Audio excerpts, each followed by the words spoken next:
Nous allons aborder maintenant le deuxième sujet qui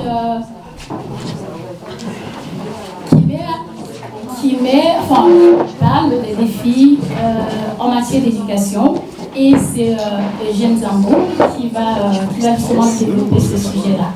Voilà, donc je m'appelle Eugène Zambo. Je suis donc juriste de formation et expert en droit des étrangers. Et c'est justement à ce titre que dans l'exercice de mes fonctions, j'ai rencontré plusieurs cas qui ont été assez illustratifs. J'ai rencontré un jeune Camerounais. Allez-y, il ne faut pas parler.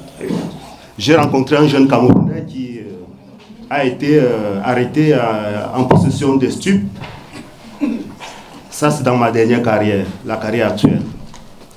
Dans l'exploitation du dossier, on s'est rendu compte que l'enfant a été en décrochage scolaire et il a été condamné. Il a été condamné. Pourquoi il a été en décrochage scolaire? C'est parce qu'il vit dans une famille monoparentale. Et le suivi n'était pas assez adéquat.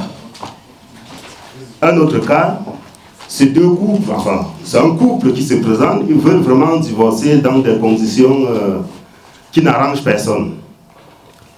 Juste parce que monsieur fait une fonction, il exerce un métier de nuit. Il est chauffeur de poids lourd, madame est infirmière, donc du coup, les deux ne se croisent jamais. Ils doivent divorcer. Alors, de ces exemples, on peut constater qu'il y a l'éducation et la formation qui priment, qui sont mises en exergue. Éducation, pourquoi? Parce que la cellule familiale est la première cellule qui forme l'enfant.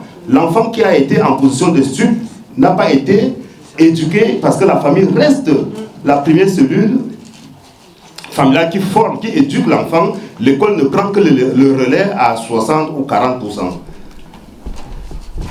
La formation, quant à elle, qui vise à donner des compétences à toute personne, doit être minutieusement choisie. Je dirais même que la formation doit être choisie au même titre que le conjoint. Parce que c'est une formation à vie, le conjoint c'est aussi à vie. Sauf des cas d'exception. Voilà. L'éducation c'est quoi? Éduquer c'est instruire, c'est former quelqu'un, c'est dispenser des formations. Elle a pour but de faire progresser, d'améliorer. C'est pour ça que nous devons donner une bonne éducation à nos enfants. Une très bonne éducation parce que l'éducation ratée, une mauvaise éducation, je ne pense pas qu'il y a un seul parent qui peut être fier quand son enfant ou ses enfants ont échoué. Et du coup, le suivi de cette éducation pour les enfants, ça passe par le choix des formations. C'est-à-dire, je m'engage à faire une formation d'infirmière. Je vais prendre ce cas-là parce que c'est le cas qui se présente le plus. Je suis appelé à travailler les nuits et les week-ends.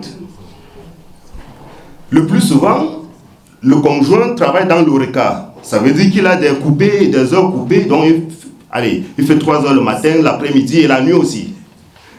Les enfants sont délaissés pour compte. Qu'est-ce qu'il arrive? Dès que vous tournez le dos, ils ne vont même pas à l'école. Parce que l'infirmier doit quitter peut-être à 6 heures pour commencer à 7 heures, ou même parfois à 5h30 s'ils ne vivent pas dans la même ville où le lieu d'activité est implanté. Du coup, les enfants vont se trouver un terrain de jeu, s'amuser, il s'ensuit un décrochage scolaire, et du coup, le couple se met en péril. Le divorce pointe à l'œil alors qu'ils sont les propres instigateurs de leur divorce. L'éducation n'a pas été suivie, la formation n'a pas été adéquate. Autrement dit, il faut choisir une bonne formation par rapport à ses perspectives, par rapport à ses visées, par rapport à ses projections et par rapport à son entourage, à sa progéniture et même à sa compagne. Si madame est déjà infirmière et que vous faites la même fonction, alors essayez de trouver des services qui sont un peu compatibles pour que quelqu'un puisse assurer l'éducation des enfants. Ces formations aussi doivent avoir une projection. Je venais de le dire, si on a pour but de retourner au pays, alors mais il faut faire une formation dans la perspective de rentrer et non pour rester ici. Il y a des métiers qui sont faits ici pour rester ici uniquement. Il y en a qui sont faits pour aller être exercés à la fois ici et au pays.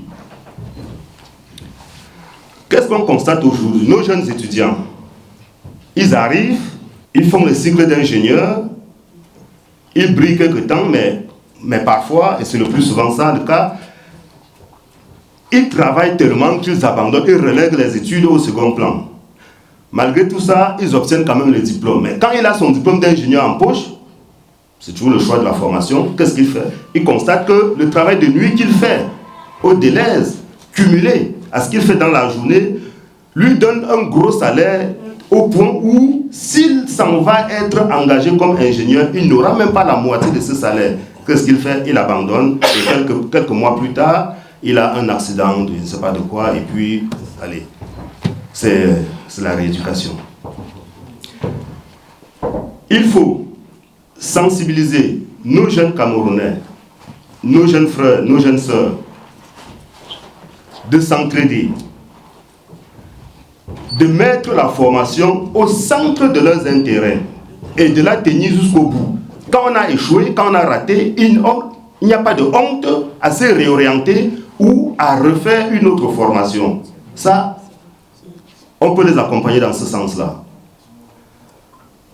Je le dis pourquoi, j'œuvre beaucoup dans le domaine d'accompagnement des étudiants dans leurs affaires de séjour, dans les familles pour les regroupements familiaux. Et j'insiste toujours auprès des familles que vos enfants que vous voulez faire venir, est-ce que vous êtes prêts à les accueillir et à sacrifier de votre temps pour les éduquer? Ils disent oui, mais après l'argent a pris le dessus. Ils doivent multiplier 2 contrats de travail parce qu'ils doivent absolument acheter une maison. Mais cette maison qui est aussi une source de problème parce que vous achetez une maison à Liège, vous avez le boulot à Bruxelles. Ou vous achetez même c'est pas à Waterloo, vous avez le boulot à Bruxelles, il y a des embouteillages, il y a un peu de tout. Rassurez-vous que l'éducation des enfants est gravement compromise dans ce sens-là. Il vaut mieux payer un loyer beaucoup plus cher dans la ville où vous œuvrez, où vous travaillez et où vous pouvez vraiment suivre les enfants, quitte à ne pas avoir d'économie à côté. Les enfants n'ont pas besoin que vous leur achetez des maisons, ils ont besoin d'avoir cette éducation pour pouvoir eux-mêmes acheter acquérir des biens immobiliers et même à 40 ans avoir déjà tout liquidé les biens parce que nous-mêmes on n'arrive pas à 60 ans à payer à liquider nos prêts hypothécaires, on n'en arrive pas.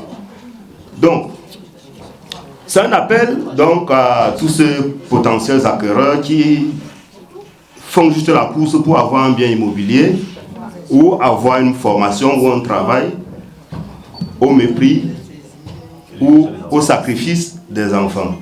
Ça, c'est une question qui fait énormément mal parce que, je venais de vous le dire, dans les tribunaux, les cas sont pathétiques.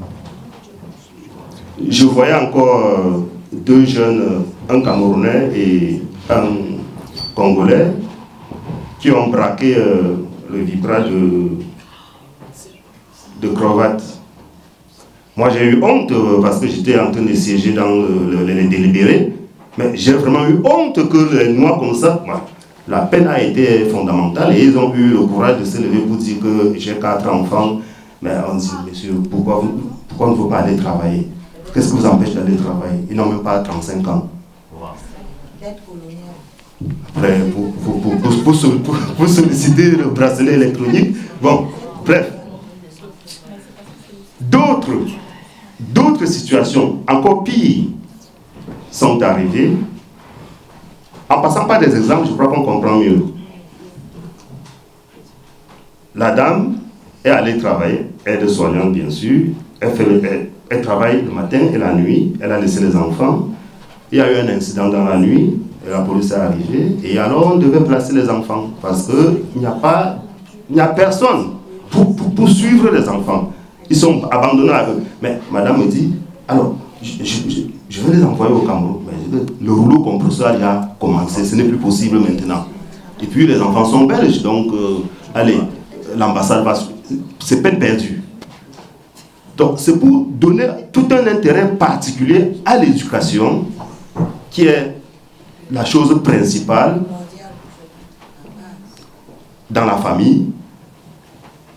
C'est aussi également pour donner la primauté de la formation qui, malgré tout, nous aide beaucoup à traverser des étapes beaucoup plus difficiles. Pourquoi je fais allusion au fait que des personnes font dans l'informel, ils brassent énormément d'argent.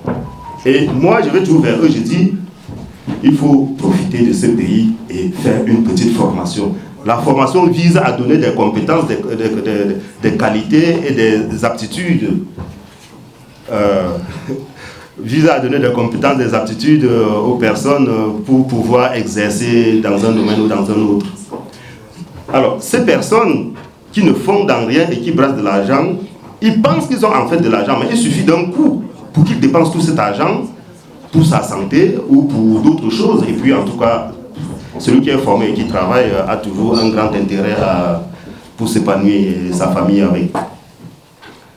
Je pensais justement s'il y avait des questions-réponses, parce que d'habitude, je ne fais pas des cours magistraux, je suis toujours là pour répondre directement aux questions et illustrer par des exemples. C'est ma qualité. Et vous aurez cette occasion tout à l'heure de répondre aux questions. Je rappelle au public qu'on aura un moment justement pour les questions-réponses tout à l'heure. Comme quoi, la meilleure richesse qu'on puisse offrir aux enfants, c'est l'éducation.